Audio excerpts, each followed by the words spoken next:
moving forward, we are in Cryptic Corner. This has been my favorite segment that we've been doing on this channel for a while. I do like responding to Creationist. I do like finding out some cool new science and sharing it. But I don't like that more than tackling some cryptozoology. Now, I know I do more than cryptozoology here in Cryptic Corner, hence the name. Otherwise, it would be like just it'd be Cryptid Corner if I was just covering cryptids. I do want to keep cryptids in Cryptic Corner, of course, because they are a staple, a cornerstone of our content. And today we are actually going to be diving in to a cryptid, so that's convenient. Let's see, we're going to do the full screen here. And the cryptid is one that we visited before, but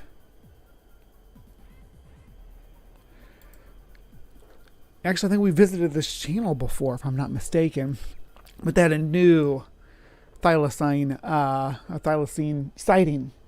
The title's kind of obscured on the way that my display is, but it says the title is Thylacine Sighting Evidence and Thermal Imaging in Mid-North South Australia, April 2022. I like that.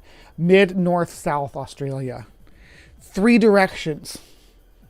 Well, mid's not really a direction, but yeah. I like North-South Australia, though. That's freaking fantastic. Anyway, so everybody I'm assuming everybody knows where the Thylacine is, but I'm going to nerd about it for a minute anyway, just in case there's any misunderstanding. So Thylacines were large carnivorous dasyurnids. Dasyurnids are it contains most of the predatory marsupials. Marsupials being the group of animals that carry their young in pouches. After birth, they give birth when their babies are very, very tiny, and then they put them into a secondary pouch where their mammary glands exist.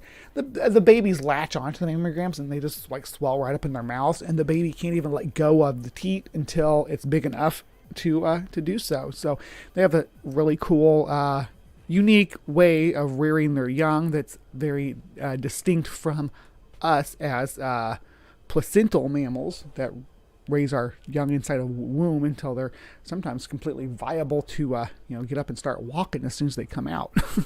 Most of them can anyway. Humans are an exception in that regard, and it's because our heads are so big, but I don't want to get too much into that. And we are classed together with the marsupials as I believe metatherians, and then there is the monotremes, the outgroup that contains platypus and echidnas, things like that. But the Thylacine, or also known as the Tasmanian wolf or Tasmanian tiger, was a dasyurnid, the largest that existed in the Holocene epoch. The Holocene is the time period from 10,000 years ago to modern times. So the largest were these Thylacines. They did once upon a time live in mainland Australia.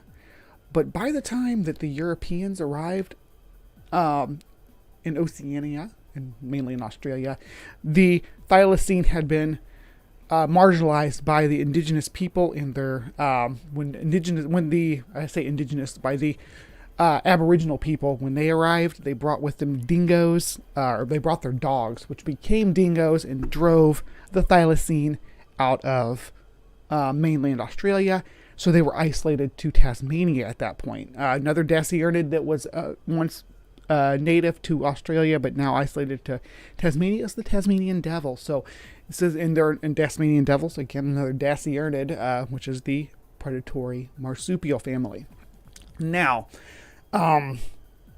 keep in mind when I say that this indicates that Thylacines, Tasmanian wolves, because they're convergence with wolves, have been extinct in mainland Australia for longer than 10,000 years. So when we look at these sightings about thylacines in Australia. We need to make sure that we're taking note of that they're not supposed to be in Australia at all in modern times, because they went extinct there when dingoes arrived, and dingoes are naturalized now. So, but if there were sightings in Tasmania, I would be, yes, that makes sense.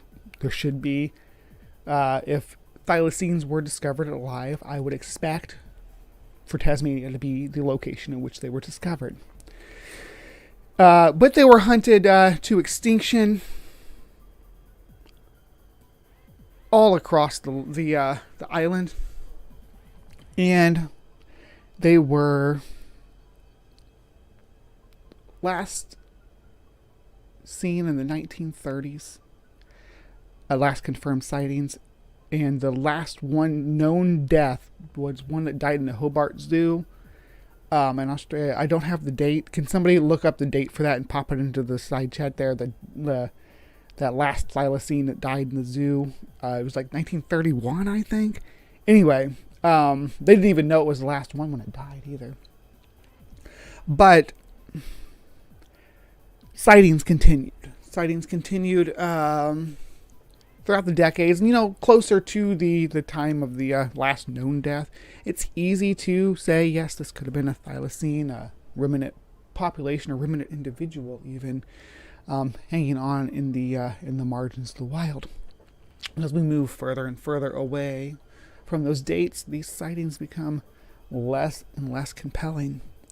But they continue on, and there are, as you see here, what we're looking at here, entire organization, the Thylacine Awareness Group of Australia, that that continue to monitor and search for these animals. I would love of all the animals, or all the cryptids in the world, literally, of all the cryptids in the world, if one of them could be real for me, if I could make one of them real, if I could discover one of them was real, this would be the one.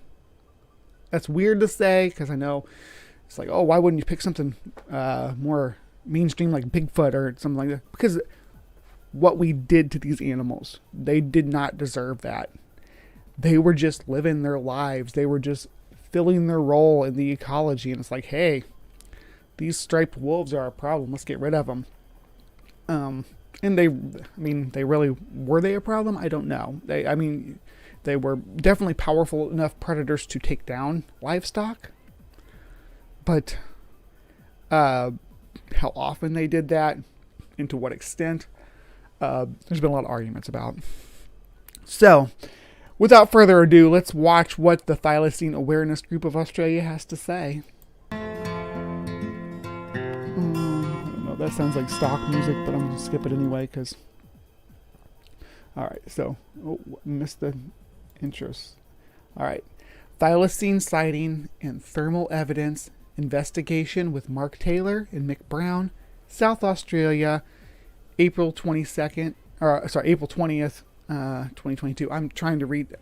I'm American, so dates like this kind of, I have to think about them for a second. So you all can make fun of me, everybody else and everywhere else in the world, but I think a lot of my audience is American, so you can make fun of all of us. All right. We're here at the spot where Mick took the thermal video imagery the other night, 2 nights ago to be precise. So, the story is, people, that morning, 2 mornings ago, a local not far from here, where the thermal video was taken, a local saw a thylacine. And then, not far from the thylacine sighting, he found a headless kangaroo, a predation that we do commonly see around thylacine sightings. And again, I didn't have time to do too much investigatory stuff, so I don't know the predation methods common in thylacine. That's the kind of information I would have been looking up. I do know that decapitation is not necessarily a predation technique used by canids, like dingoes. They generally drag something down by its hindquarters. Not to say they won't go for the head, because they will. But usually one of them will grab a hold of the hindquarters, and then the other ones will grab the head, kind of pull it down, and then they'll start eating it. Dingoes, for instance, much like African wild dogs or wolves, they don't really care whether their prey is dead before they start eating. They're just trying to make sure they get something in their belly before it's all gone. So decapitation, on the other hand, is very common with a predation from a reptile, specifically an archosaur, like a crocodilian. I don't know where this was, if this was adjacent to some water or not, but this definitely does look like what you might expect from a crocodilian or a monitor lizard grabbing the animal by the head and doing the roll that they do. They call it the death roll. Crocodiles do it. Monitor lizards do it too, because they don't chew. They can't chew or grind their teeth together. They have to snap down and then twist. So they spin their whole body and use their powerful tail as kind of a rudder. Monitor lizards will do it right on land, but they'll spin and twist and spin and twist. And the way that this yeah, you can see my mouse. Good. It's different than TikTok. When I'm doing this on TikTok, for some reason, you can't see what my mouse is doing. It's kind of annoying. But this little nub right here looks like it was twisted. And that's not to say that the thylacine can't spin and twist the meat off. That's not to make that an implication at all. It's just that it's more common to see a twisted off decapitation like this when being fed on by a diapsid without the ability to chew. So what we have done is we've let Mick know about this, and Mick's got all his gear together and he's gone out that night and he's come to this spot not far from where the sighting was. He's been driving around and looking at other areas. He's videotaped many foxes and he's seen many foxes, and he saw rabbits and taped them. It's the last bit of taping where he was here behind me in the middle of the night, just after midnight, so they all feel comfortable under the cover of darkness, not expecting a thermal camera to be on them. As soon as Mix hit the torch, the animal stopped and crouched down like a cat, but we know it's not a cat. It's got a long nose, and so Mick kept filming because he knew it was unusual. And that gait, the way it runs off from Mick as he's videotaping it, is so typical of a thylacine. We're going to explore the idea of the morphology of this organism as we move into this video. I just thought I'd let him have his preamble to make his case, and then we'll see what we think here in the hive. So see what you think, people. Make your judgment. Thank you. Okay. Rabbits, kangaroo, maybe a wallaby, I can't tell from that distance.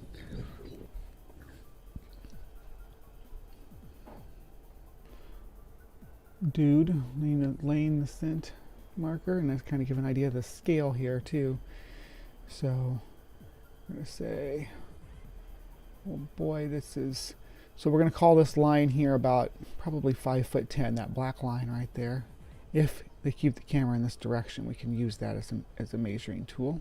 I don't know how tall Mark is, but I'm going to say 5'10" is a good average for an Australian man. What do you think, Mike Mantis? Oh yeah, there it is. It's running straight in. You look at, I'm recording. Got some wind turbines in the background. Yeah, it is too. Is that a macropod moving across the... Macropod is, sorry, that's kangaroos and wallabies and patty melons and those kind of little hopper guys. This another group of marsupials besides the dasyurnid. A fox enters. All right. So we're calling that a fox. Doing its little fox trot. Let's see its tail.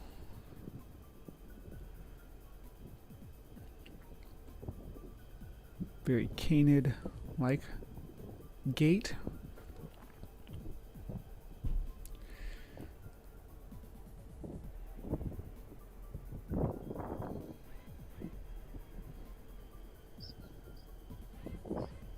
Yes, I am noting the gait and locomotion of both foxes. I hope everybody in the side chat is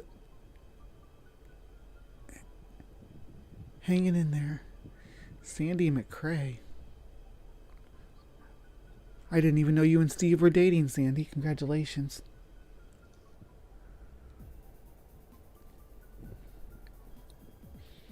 All right, we're really focusing on these foxes. I think that's because they're going to try and make the case that this is whatever we see here in the upcoming clip is going to not be a fox. But these two are definitely foxes.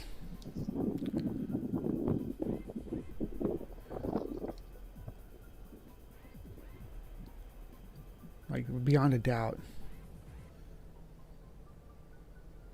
Is this the culprit that removed the head of the kangaroo?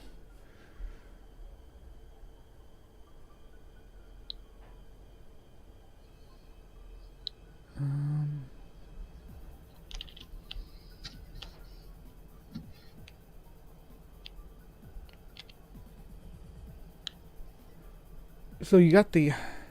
They went from doing thermal to being... Well, this is thermal too, but this is what they call FLARF. FLRF. Which distorts the shape of objects based on their the heat they radiate. And this one, yeah, he said the crouches down like a cat. I don't know if that's the crouching down like a cat though.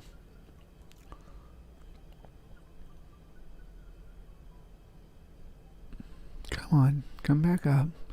See, but like the edging on the organism here would not actually be its like physical edge, because it would be heat radiate. Your body radiates heat too. This is, but I don't know why they didn't use the same imaging filter. And it's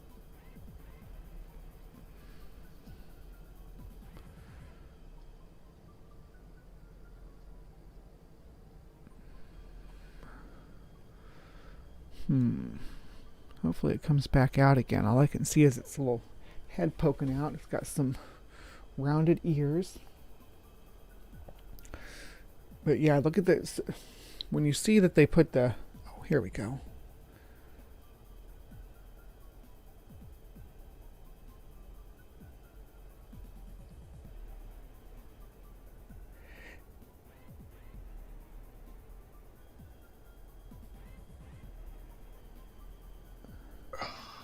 What?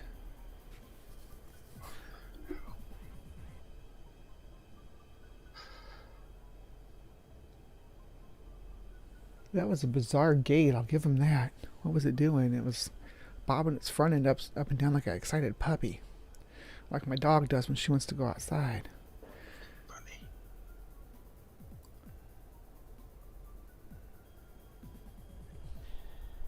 Decide what you like, but to us it doesn't look anything like the foxes that have been videotaped previous to this animal. Now also keep in mind, we're going to go back and pause on it. Okay. Here's our organism.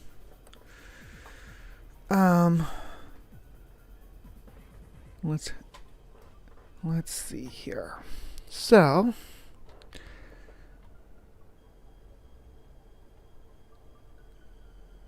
the way that it runs away was interesting. They spend way too much time on it hiding in the grass there, but I don't know why they couldn't change their filter, why they were doing that. Where it hides down here in the foliage.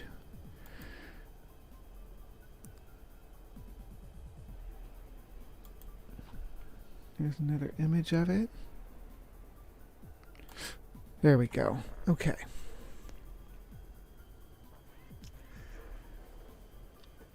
And he said it had a long muzzle. Not a super long muzzle, though. Definitely shorter than a fox's. And I don't know if you could say it was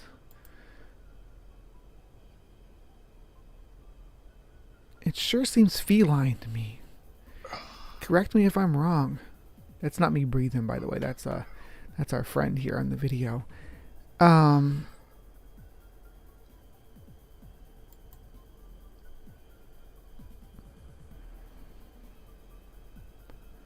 Or, hold on here. Here.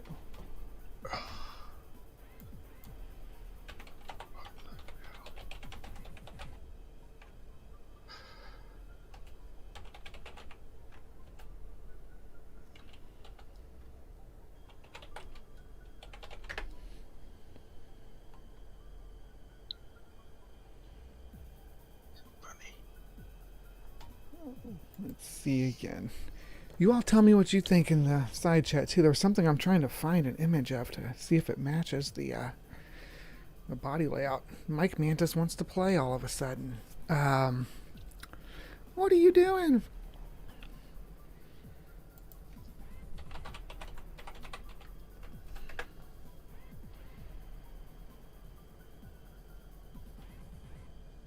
Okay. No, not a bilby. Bilbies are sure cute though.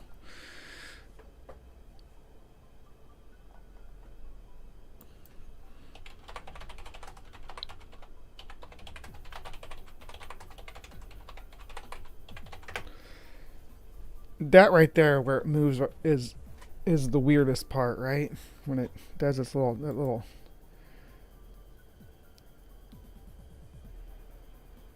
actually when it moves like that, it all looks like a bunny. See that? Like it had bunny ears there. Oh.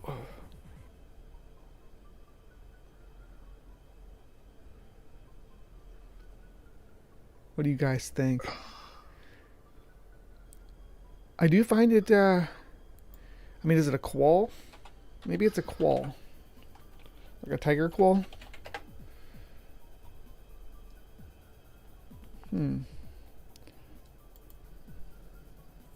Let's consider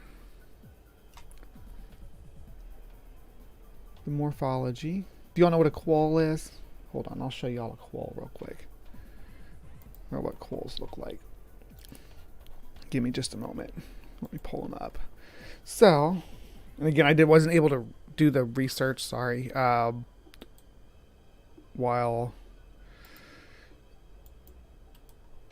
because of the computer crash, so I have to kind of, you all are watching me do it kind of live. I'm fairly decent at it, but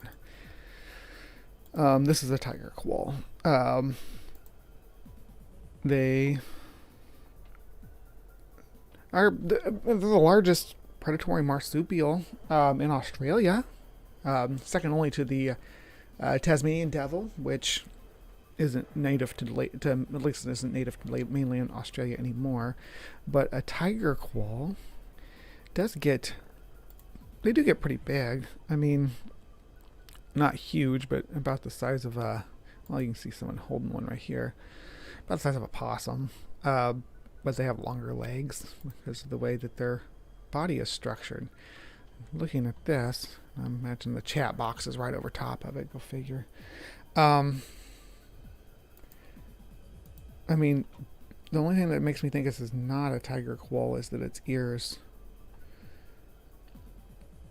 Its ears are too small. The tiger quoll's ears are too small to match up with the organism that we're seeing here. But they're very athletic.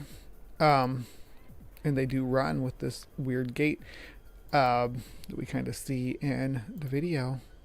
Let's watch it through again to see what you guys, if you agree with me, agree with me. If you don't agree with me, that's fine too. But we are going to go ahead and rewatch this part through one more time and see. And Jason's here, so they said this was not a fox, but it's odd that they put the foxes on this different kind of thermal here. So the foxes are on this kind of thermal.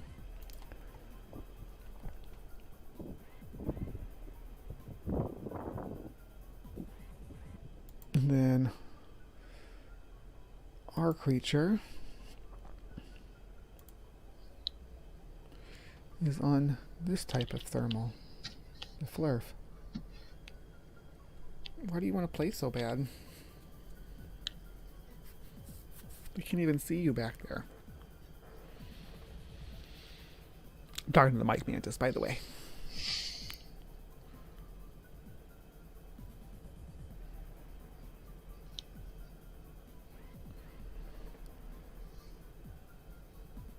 A womp rat from Tatooine.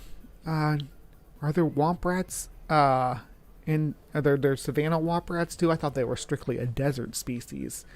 It's interesting to know that they have diversified into other biomes. Oh man. I think this might actually be a drop bear. What do you guys think of that? Could this be a drop bear?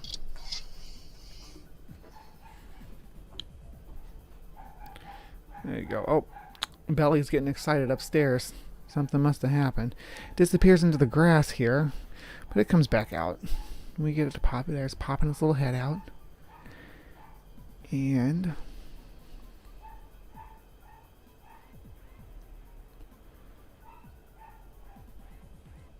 it gives us a close-up. Oh, come on. There you go. But it's just a kind of a blob. But you can see how badly pixelated this thing is. Okay, there we go. Bouncing away.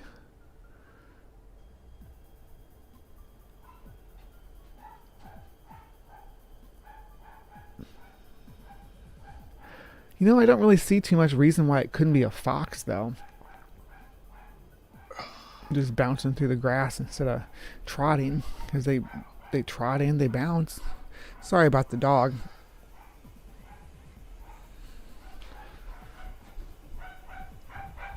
There, someone's taking her outside to go potty.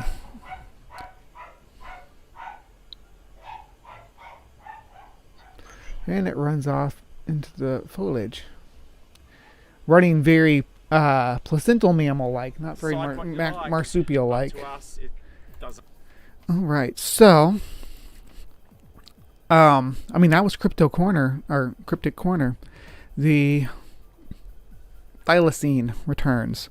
What do you guys think about this video? I think that there's no reason to assume this is not a fox like what we see in the other videos, just through a different imaging. About the gait, you do see the fox go from the trot to that gallop that they do. And this organism seems to be doing that gallop just far away, so it looks more like a hop.